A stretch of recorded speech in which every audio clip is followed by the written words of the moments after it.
When the Beatles broke up, I was the villain, and that John and I didn't really get on well because everyone was sad the Beatles had broken up. So I had to do a lot of sort of wrangling with, wasn't I? At the age of 81, when he could have been resting by the sea, reflecting on a life of glory, Paul McCartney instead stepped onto the Glastonbury stage, clutching his old Hefner bass, singing Hey Jude as tens of thousands of voices from multiple generations joined in. No special lights, no fireworks, just him, a man who wrote the melody of a century. To many, Paul McCartney is the Beatles.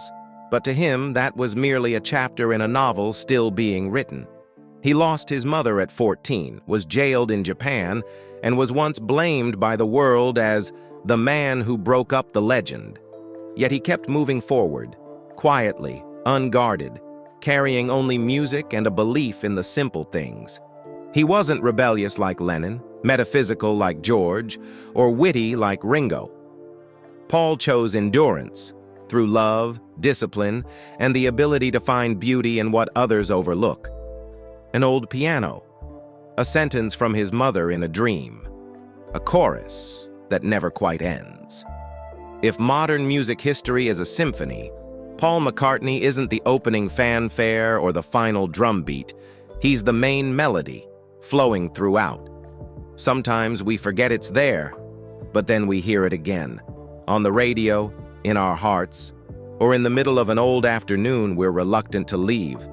How can someone so ordinary, yet so untouchable, still make the world listen after more than 6 decades?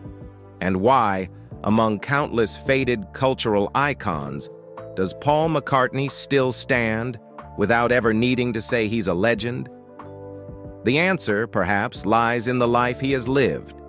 And if you've ever found yourself humming a Beatles tune and didn't know why your eyes welled up, maybe you've been walking alongside him longer than you realize. Early life. Paul McCartney was born on June 18, 1942, at Walton Hospital in Liverpool, at a time when Britain was still engulfed in the bombs and shadows of World War II. The firstborn of a working-class family, Paul grew up in a world that was both harsh and hopeful, shaped by the resilience of a post-war society. His father, James Jim McCartney, had once played trumpet in a local jazz band, a man of modest means who loved music as much as he loved breathing. His mother, Mary Mohin, was a midwife, quiet, devoted, and the financial backbone of the family.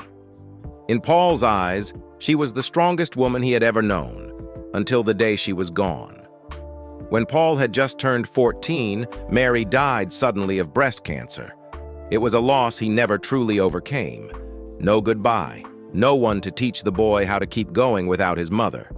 Years later, in a dream, Paul saw her again. She told him, "Let it be." From then on, he turned grief into music, not to escape, but to survive. After Mary's death, the family moved to a small house on Forthland Road. In the modest living room, his father placed an old upright piano, and it was there that Paul began to play his first notes by ear, without any formal training. He picked up the guitar as well, but being left-handed, he had to reverse the strings, a small adjustment that would later become an icon, as millions recognized Paul on stage simply by the way he cradled his instrument in reverse. Liverpool Institute High School didn't produce a musical prodigy, but it did introduce Paul to his artistic soulmate, John Lennon. The two met in 1957 at a performance by the Quarrymen, John's skiffle band. In that first handshake, they shared more than a love for Chuck Berry and Buddy Holly. They shared something deeper, the silent bond of boys who had lost their mothers too young. They didn't need to speak it. They simply understood. The boy, Paul McCartney, quiet, introspective, uneasy in crowds, had found a place to belong, in music, in the strings of a guitar, and in that strange, transformative friendship. No one knew then that just a few years later, he and John would change music forever. From a motherless boy in a wounded, war-recovering Britain, Paul didn't seek rebellion. He sought melody. And with every chord that echoed through that humble living room, a legend was beginning to take shape. Early career. When Paul McCartney officially joined the Quarrymen, John Lennon's band, in late 1957, he didn't just bring along a reversed guitar for his left-handed playing. He brought with him an unbounded musical ambition and a quiet sense of discipline, standing in stark contrast to Lennon's brash, rebellious demeanor. It was this very contrast that birthed the songwriting duo Lennon-McCartney, one instinctive, the other structured, together creating a kind of magic the world of popular music had never seen. In 1960, the band changed its name to the Beatles, and their first real trial by fire came with the grueling nights in Hamburg, Germany. They performed in seedy clubs like the Kaiserkeller and Indra Club, where the audiences were often drunk, rowdy, even violent. It was there that Paul learned how to survive 8-hour sets, how to master the roar of the crowd, and how to keep the dream alive without letting it be swallowed by reality. Without Hamburg, there would be no Beatles as we know them. Back in Liverpool, the Beatles began turning heads at the Cavern Club, and it was there that manager Brian Epstein discovered them. Epstein transformed the scruffy lads into a polished, suit-wearing band, but without taming their inner wildness. Meeting George Martin, producer at EMI, marked an irreversible turning point. Their first recorded single, Love Me Do, 1962, featured Paul on lead vocals, a risky choice, but one that paid off instantly. From there, Britain witnessed the storm known as Beatlemania. The mop-top haircuts, the deafening screams, the posters plastered across city walls, it all went far beyond music. Paul, with his charming smile and smooth vocals, quickly became the most adored of the group, something he never flaunted, but never denied either. What set Paul apart was this. While the world was captivated by the Beatles' appearance, he was already thinking ahead, about writing music as storytelling, recording as cinematic experience, and performing as artistic dialogue. While Lennon pushed the boundaries of language, McCartney expanded the landscape of melody, from tender love ballads to Baroque flourishes and avant-garde textures. In those early days, Paul didn't need to prove his greatness. He simply did what he believed in. And through that quiet persistence, he and the Beatles redrew the global musical map, from the damp streets of Liverpool to the stage of The Ed Sullivan Show and straight into legend. The question back then wasn't whether they would succeed. It was the world ready to be changed by their music? Career success. When the Beatles moved beyond sweet love songs like She Loves You and I Want to Hold Your Hand, the quiet force leading that artistic evolution, though not always credited, was Paul McCartney. In his 20s, he was already envisioning pop music as an art form, where each song wasn't merely to be heard, but to be felt, pondered, and remembered for a lifetime. In 1965, he wrote Yesterday, a simple ballad featuring only guitar and string quartet. No Lennon, no drums, no band, just Paul and a vague, aching melancholy. The song became a global phenomenon, covered over 2,000 times, and remains one of the most haunting melodies in music history. When asked how he came up with it, Paul simply said, "I dreamed it." From there, he kept pushing boundaries. Eleanor Rigby with its surreal orchestral arrangement, For No One, aching with French horn. Blackbird, a civil rights poem rendered through bare acoustic picking. McCartney didn't just write songs, he built worlds through melody. The 1967 album, Sgt. Pepper's Lonely Hearts Club Band, marked the peak of that creative ambition, with Paul as its chief architect. He didn't just pen many of its key tracks, he envisioned the entire concept, a fictional band performing in an imagined space. This wasn't pop anymore. It was psychedelic rock, musical theater, cinematic soundscapes all in one. Rolling Stone later called it the greatest album of all time, and Paul was the quiet heartbeat behind each scene change. But at the height of that brilliance, cracks within the group began to widen. Paul grew increasingly meticulous, overseeing everything from songwriting to production. George Harrison felt overlooked. Ringo Starr walked out during the White Album sessions. John Lennon, who once called Paul his brilliant little brother, grew distant, drawn into an all-consuming romantic and artistic partnership with Yoko Ono. The Let It Be project became less a musical endeavor and more a documentary of internal tension. Cameras captured conflict more than harmony.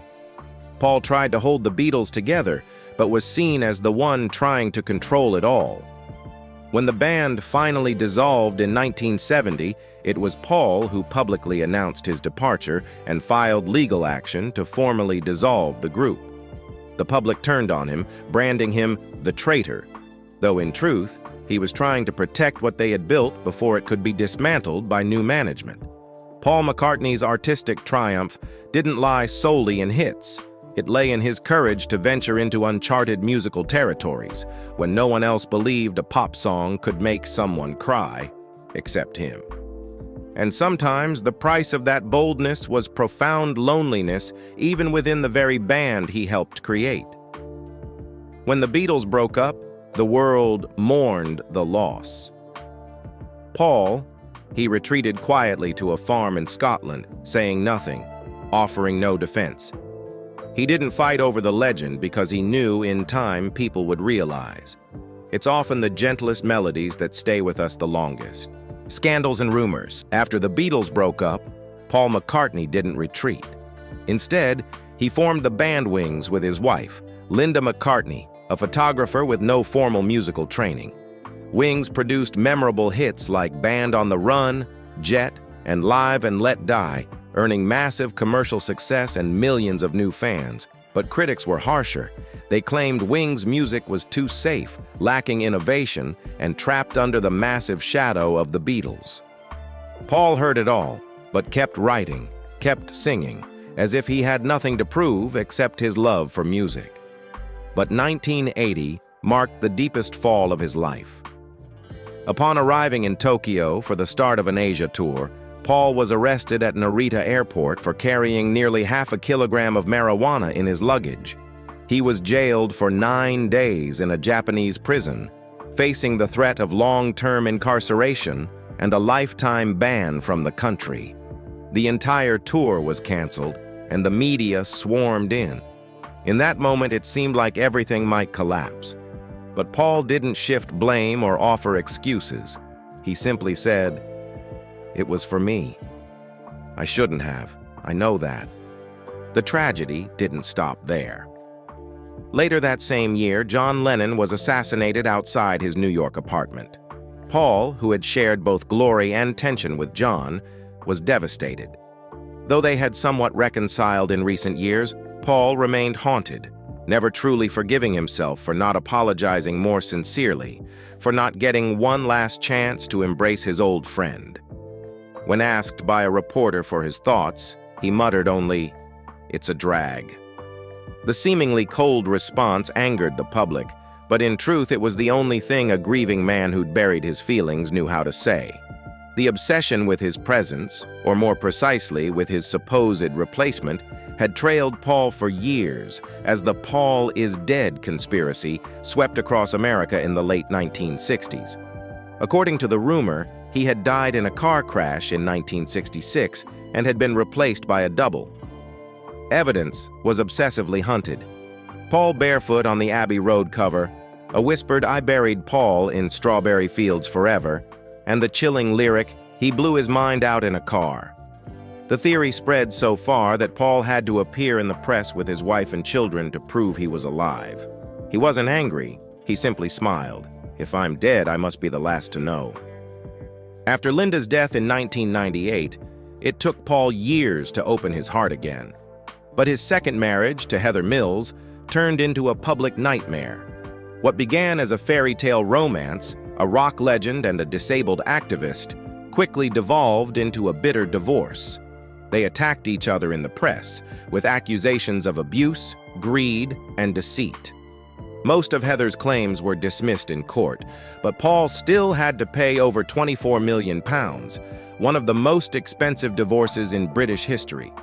For most people, that level of scandal might have eclipsed everything else. But Paul never lashed out, never looked back in alarm. He simply stood firm, with his left-handed bass and that calm, unwavering gaze, because throughout his life, he hasn't lived to avoid controversy.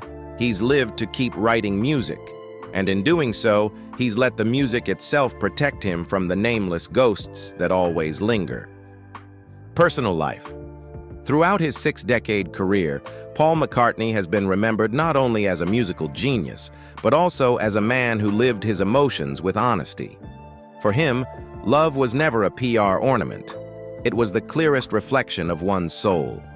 And in that deeply personal journey, 3 women left an indelible mark. Linda Eastman, an American photographer, was the first woman to inspire Paul to give up the image of the charming bachelor Beatle and embrace family life. They met in 1967 during a photo shoot in London and married just 2 years later. In the press, Linda was initially unpopular. No makeup, not famous, not glamorous.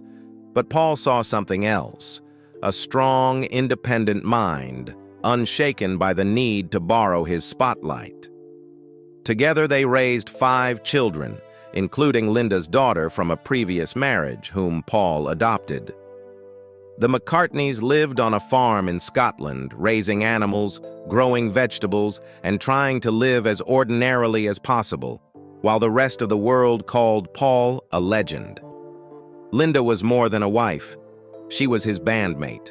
On stage with Wings, she played keyboard, sang harmonies, toured the world, and quietly stood behind him whenever he needed her. When she died of breast cancer in 1998, Paul lost half his soul.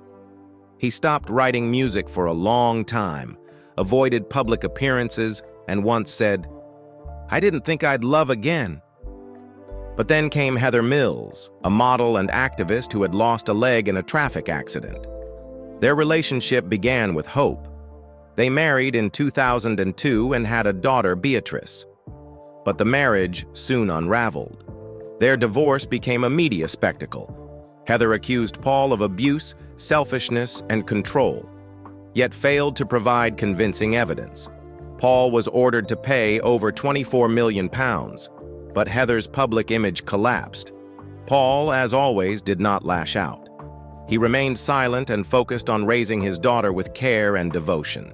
Nearly a decade later, Paul found peace with Nancy Shevell, a New York businesswoman and heiress to a major transportation company.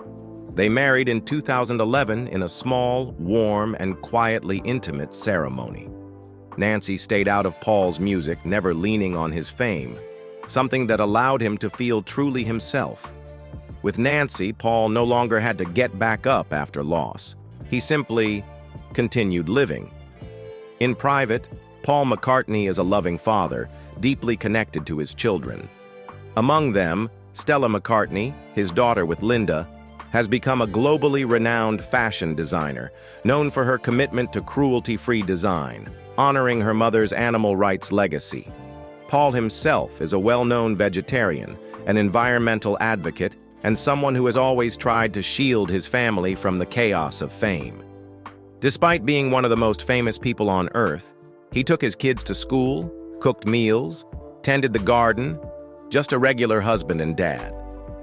For Paul, the greatest lessons didn't come from fame, but from the women who walked through his life. They taught him how to love, how to lose, and more importantly, how to remain kind in a world always trying to turn him into something larger than life. Legacy and influence. Not every former member of the Beatles became a standalone icon after the band's breakup. But Paul McCartney was different. He didn't merely survive the most glorious era of rock music, he consistently reinvented himself across the decades. As a pop artist, a rocker, a classical composer, an environmental activist, a devoted father, and eventually, the UK's unofficial national storyteller. Musically, Paul's legacy is immeasurable. He is the writer, or co-writer, of over 500 songs, with dozens of chart-topping hits spanning from the 1960s to the present. Yesterday, the humble ballad he dreamt of in his sleep, remains the most covered song in music history. Tracks like Let It Be, Hey Jude, Blackbird, Eleanor Rigby, Live and Let Die are not just songs. They are collective memories, the heartbeat of generations. What sets him apart isn't just quantity, but his astonishing adaptability. While many artists became trapped in past images, Paul kept evolving, collaborating with Michael Jackson in the 1980s, writing for a James Bond film, composing classical oratorios, and performing duets with Kanye West and Rihanna in his 70s.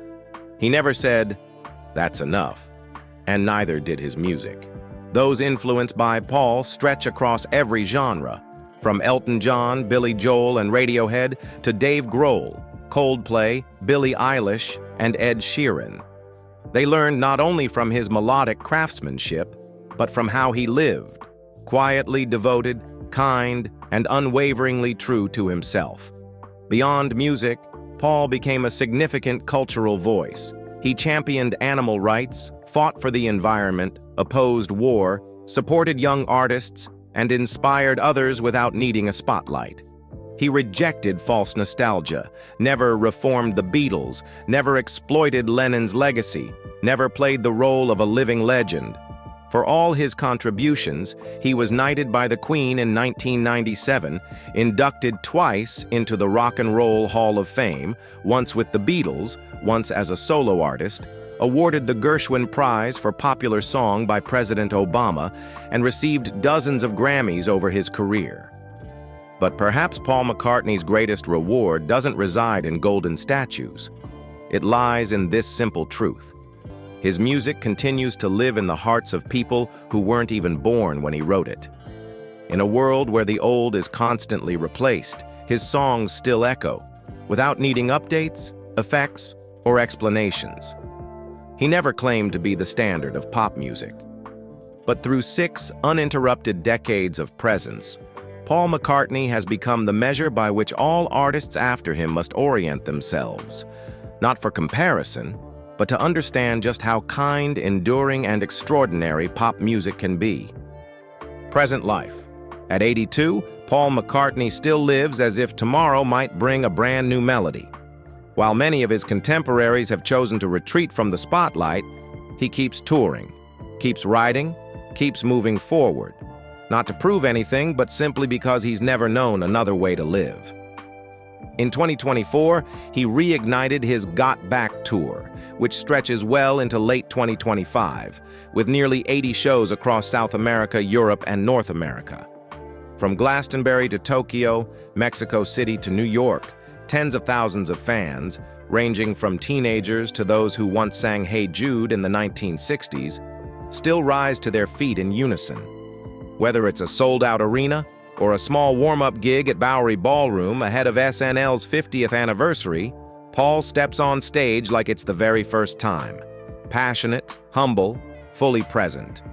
At the same time, he re-released the long-shelved album One Hand Clapping, a project left unfinished for 50 years, now restored and shared as a tribute to his fans. In November 2025, he is set to publish a photo book titled Wings, the story of a band on the run, chronicling his journey of survival and rebirth after the Beatles. But Paul isn't just looking back. He's also revealed that he's finishing a new album, slated for release at the end of 2025. "How could I stop writing," he says, "when there's still something left to say?" Softly, as if time has never been a burden. Beyond music, he continues to live simply and stay close to family. With his wife, Nancy Shevell, Paul splits his time between a farm in the UK and their home in the Hamptons, New York. He remains a committed vegetarian, tends his garden, teaches his youngest daughter Beatrice to play piano, and follows each of daughter Stella McCartney's fashion collections, each infused with the same ethical spirit and creativity that defines her father. Paul also remains an active figure in popular culture, performing at the SNL 50 celebration in early 2025, releasing a duet of My Valentine with Barbra Streisand, and showcasing his personal photography in exhibitions across major cities. His image was even engraved on the British Royal Mint's £5 coin, a high honor, though for Paul, what matters most is to never stop creating. In a world where legends are often tucked away in museums, Paul McCartney chooses to remain in the living world, breathing, working, and making music as naturally as he breathes. No fanfare, no spectacle, just quietly showing up, quietly connecting, and reminding us that sometimes a legend isn't something you look up to. It's someone who walks beside you through every familiar melody. Paul McCartney is not a motionless monument. He is a current, an artist in constant motion, always experimenting, always believing in music that springs from the deepest simplicity. From a boy who lost his mother too soon, walking the damp streets of Liverpool, he went on to write the soundtrack of a century, not with noise, but with quiet persistence. Paul's legacy doesn't lie in the number of hits or trophies, but in the way his music has become shared memory. Someone plays Let It Be in a moment of chaos. A child hums Blackbird by the window. A crowd sings Hey Jude together like they're holding each other with melody. And as long as those songs live, so does Paul McCartney. He hasn't chased the times, yet somehow he's always been present in each of their turns. At 82, he still writes, still tours, still loves, as if music isn't something he makes, but the very air he breathes. If you've ever gone quiet at one of his lyrics, ever hummed along to a chorus that felt deceptively simple, or ever found comfort in some unnamed ballad of Paul's, then maybe you weren't just listening, you were living with it. Tell us in the comments, which Paul McCartney song is tied to your memory? And if you believe that artists like him still deserve to be heard, to be remembered, not because they were once famous, but because they never lost what made them worthy of it, hit like, subscribe, and turn on the bell. Because here, we don't tell stories about fame. We tell stories about people who live for music and live through music. See you in the next story.